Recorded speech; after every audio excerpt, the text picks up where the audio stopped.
Hola, y welcome back to Daily Flash Latino. Now, they are leveling the playing field for Latinas and women athletes who only make up 3% of players.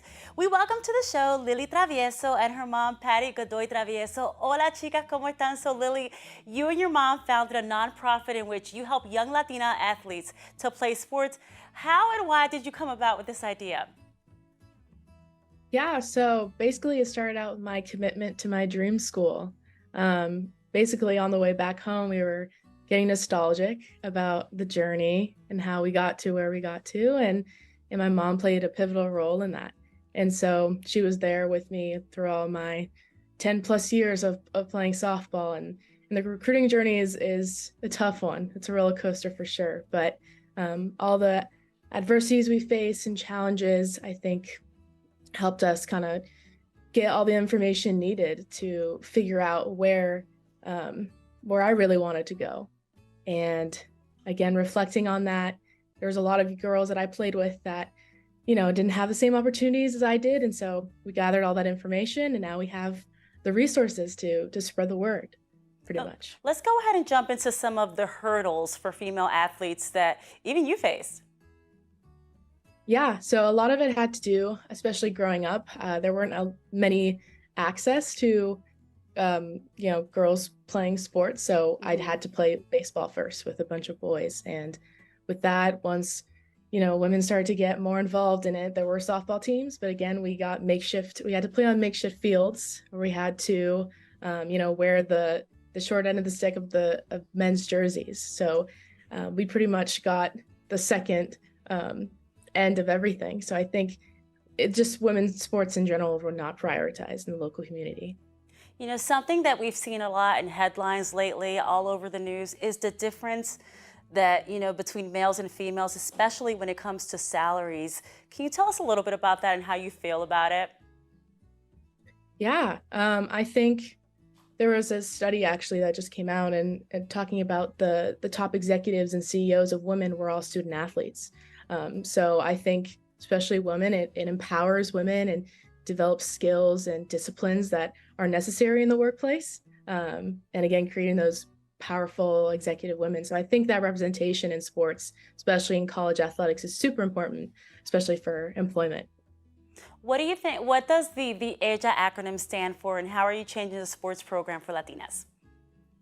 Yeah, so AI is empowering leadership in Latina athletes, and we aim to level the playing field for Latina athletes through breaking cultural barriers, providing financial assistance, and increasing the education and knowledge of the amount of resources that are available to everybody, just they don't know. Okay, mom está súper callada. Mami, quiero escuchar de ti también. What has been a proud moment as a mother-daughter team in the organization?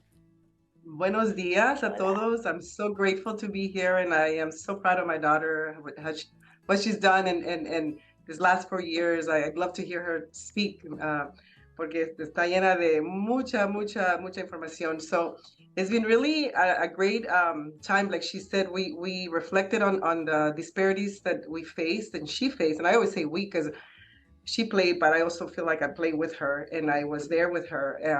And so we saw the many disparities within the Latino community versus other communities. And so we wanted to just get there, be there to be able to level that playing field because we know it's not fair, that not everybody has the same opportunities. Money is tied to opportunities. And a lot of times that constrains a lot of people, especially in the Latino community.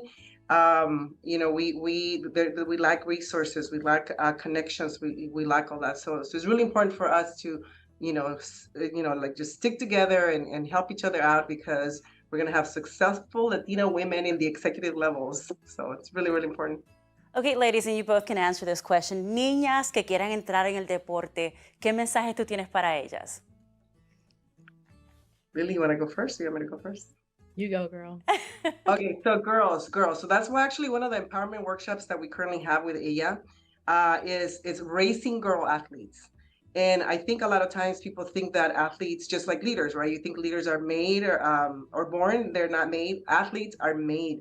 So we encourage all Latinas, little women out there to go out there and try a sport because they never know they have the full potential to get there. And the doors that this is going to open for them is not only the work ethic, discipline, responsibility, but it's going to open huge doors for them in the future. They're basically going to be this huge, this amazing leaders. So we really encourage parents too to allow their little girls to play sports. It's not just for boys, and I always say this: boys in the Latino community are born with a ball or cleats in their crib. Right. Girls are not. They're not encouraged, so we need to encourage that. So Lily. No, agreed. And also to keep them playing sports. So There have important. been countless amount of times where I've played with girls who, because of financial burdens, because they lost the love of the sport, because of factors that they are unable to control, which, is sad. And they just stopped playing. Oh my And goodness. But you know what? You again- guys continue inspiring. And thank you so much for joining us. We're running out of time. But you guys are a true inspiration, especially during Hispanic Heritage Month. And next time you guys are in Florida, in the Central Florida area, we'd love to see you in studio. Thank you so much for being with us. Of course, thank you. Thank you for having us. Thank you.